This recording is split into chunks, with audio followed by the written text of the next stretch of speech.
ప్రభుత్వ సంక్షేమ పథకాలతో పేదల ఇళ్లలో అభివృద్ధి కాంతిని వెలిగించిన ఘనత ముఖ్యమంత్రి వైఎస్ జగన్మోహన్ రెడ్డికి దక్కుతుందని బద్వేల్ ఎమ్మెల్సీ డీసీ గోవిందరెడ్డి పేర్కొన్నారు. శనివారం సాయంత్రం బద్వేల్ మున్సిపాలిటీ పరిధిలోని సచివాలయంలో ఏపీకి జగన్ ఎందుకు కావాలి అనే కార్యక్రమాన్ని నిర్వహించారు. ఈ సందర్భంగా సచివాలయ ఆవరణలో జెండా ఎగురవేశారు. అనంతరం ఆ సచివాలయ పరిధిలో వైఎస్ జగన్మోహన్ రెడ్డి ప్రవేశపెట్టిన సంక్షేమ పథకాల జాబితాను విడుదల చేశారు.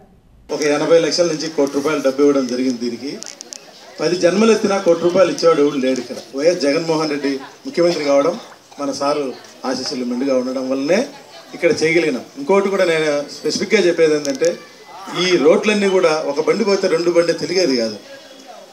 నేను అన్నీ కొట్టమని చెప్పినాను. మొత్తం స్టెప్స్ అన్నీ అందరి మొహమాటం లేకుండా కొట్టమన్నా. పాపం మీరు ఫోన్ అయినా ఆఫ్ చేసుకోండి, కొట్టి రోడ్లు వేసిన తెల్లవారు మనల్ని కలవరిస్తారు వాళ్ళు అని చెప్పాను. నేను ఫోన్ మీద ఫోన్ చేసేవాడు. ఈరోజు 1వ వీధి అశోక్ నగర్లో 2 బండ్లు పోతాయి. ఎంత చక్కగా ఉంది.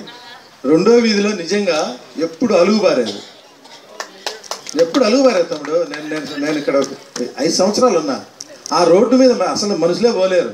అలాంటి పరిస్థితి ఉంటే నేను దగ్గరుండి దాన్ని మరి డ్రైన్ పెడదామంటారు. డ్రైన్ పెడితే బండి కూడా పోలేదు, ఒక బండే పోతుంది. మీకు 15 అడుగుల రోడ్డు ఎడల్పు వచ్చింది. 2 పక్కల చిన్న కాలువ పెట్టించారు. అక్కడ డ్రాప్ వాటర్ పడినా కూడా ఆ కాలువలో పడి వెళ్ళిపోతాడు నీట్గా. ఎక్కడే కానీ నెమ్ము కాదు. మీరు చూడండి, ఇప్పుడు పోయి అంత చక్కగా చేయించాం.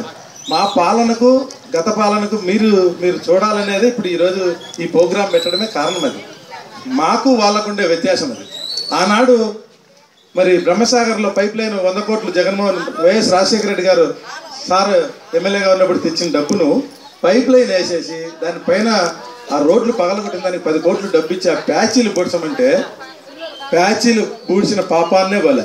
ఆ ప్యాచీలు ఇప్పటికీ అట్లే ఉన్నాయి. ఏడన్నా మనం ఏం రోడ్లు చూడండి మీరు పోయి, అవి ఎవడు కూర్చున్నాడే లేదు, అట్లే ఉన్నాయి. మేమేంటంటే ఇంకా సారు పుణ్యాన్ని ఏదో 130 కోట్లు జగన్మోహన్ రెడ్డి గారు ఇచ్చారు కాబట్టి పాత రోడ్లు కూడా వేసేయండి అమ్మంగా ఓదైపోద్ది. కొత్త రోడ్లతో పాటే ఎట జరిగితే అటు జరుగుతుంది. ఒకరోజు అట్ట ఇటు అన్నీ వేసేయండి అని చెప్పి అన్నీ పెట్టేసి వరుసగా పాత రోడ్లు కొత్త రోడ్లు అన్నీ వేసుకుంటూ వస్తున్నాం. ఇవన్నీ పాత రోడ్లు అయ్యే పగలగొట్టినట్టు. పెద్దలు అనేక విషయాల గురించి కూడా మీకు చెప్పారు.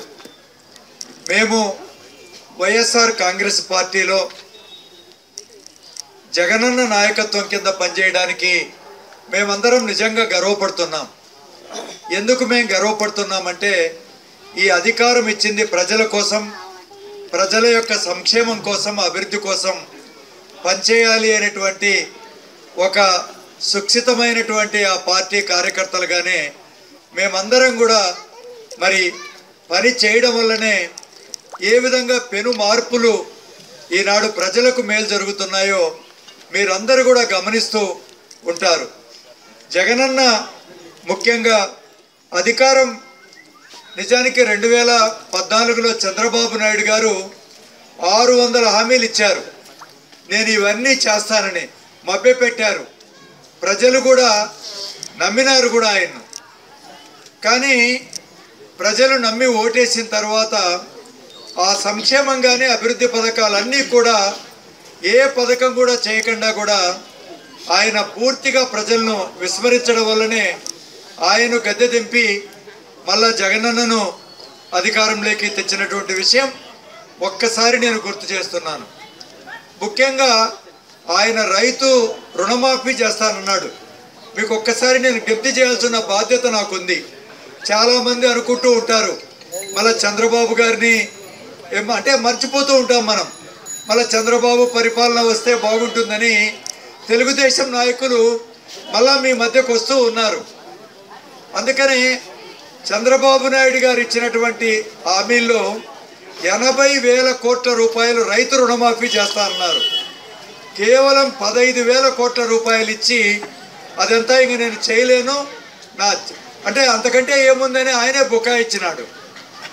ఈ డ్వాక్రా అక్క చెల్లెమ్మలకందరికి కూడా నేను మీకున్నటువంటి రుణమాఫీ 15,000 కోట్ల రూపాయలు ఉంది, నేను ఇదంతా చేస్తానని చెప్పినారు.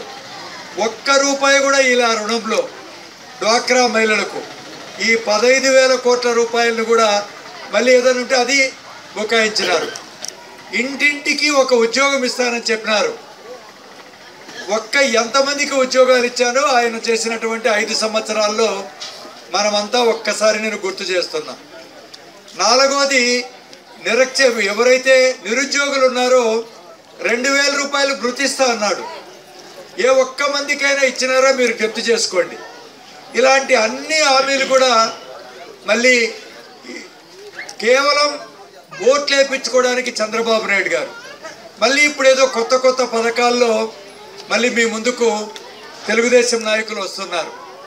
ఇప్పుడే మా నాయకులు చెప్పినారు, వాళ్ళు ఇంతకు ముందు చంద్రబాబు నాయుడు గారు కాంట్రాక్టర్లకు పెద్దగా 100 రూపాయలు ఉంటే 150 రూపాయలకు అదంతా కూడా ఎస్టిమేట్ వేయడం, ఆ 50 రూపాయల కాంట్రాక్టరు ఈయన చంద్రబాబు నాయుడు గారు పంచుకోవడం. ఇప్పుడు మేమేమి కేసులు పెట్టినా 1-2 కేసులు మాత్రమే జగన్మోహన్ రెడ్డి గారు ఆ స్కిల్ డెవలప్మెంట్ వాటర్ లీటర్లో పెడితే మరి గగ్గోలు పెడుతున్నారు. 350 కోట్ల రూపాయలు డైరెక్ట్గా గవర్నమెంట్ డబ్బు, అది ఎట్లా పోయిందో తెలియడంలే. మన విజయమ్మ గారి కుమారుడు మన తెలుగుదేశం రితీష్ రెడ్డి గారు పాదయాత్ర చేస్తున్నారు. ఈ మధ్య 2-3 సార్లు మాట్లాడుతున్నారు. ఆయన నాకంటే నవ్వొస్తా ఉంది. మా తాతగారు మన తెలుగుగంగ ప్రాజెక్టు చేశారు. ఆ తెలుగుగంగ ప్రాజెక్టు తెలుగుగంగ ప్రాజెక్టు ఆనాడు ఎన్టీ రామారావు గారు స్థాపించి చేస్తే ఆయన్ను పదవీ చేతును చేసింది చంద్రబాబు నాయుడు గారు. పాత్ర ఇప్పుడే చెప్తున్నారు. వీరారెడ్డి గారు దగ్గరుండి పాపము ఎన్టీ రామారావు గారిని వెన్నుపోటు పెడిచినటువంటి వ్యక్తి. ఆ ప్రాజెక్ట్లో ఏం చేశారంటే అది ఆ కట్టగట్టినారు. అక్కడ ఈ కట్టగట్టే తెలుగుదేశం పార్టీలో అదంతా నీళ్లు రాలే, ఎందుకంటే కాలువలు లేవు.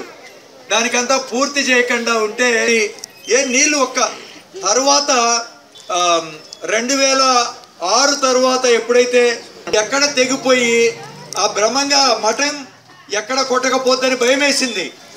మన బద్వేలు నియోజకవర్గానికి మళ్ళా మేము జగన్మోహన్ రెడ్డి గారి దగ్గరికి పోతే 50 కోట్ల రూపాయలు శాంక్షన్ చేసి ఆయన ఒక డయాఫ్రమ్ వాల్ కట్టి చేశారు.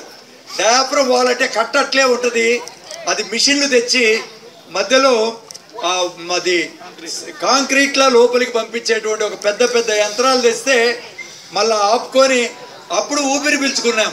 ఈ కట్ట తెగిపోతే ఏమైందని భయపడ్డాం. ఆ విధంగా ఉంటుంది చంద్రబాబు నాయుడు గారి మరి అంటే ఎంత పెద్ద ఎత్తున వాళ్ళు ఎక్కడైనా ఏ కాంట్రాక్ట్ చేసినా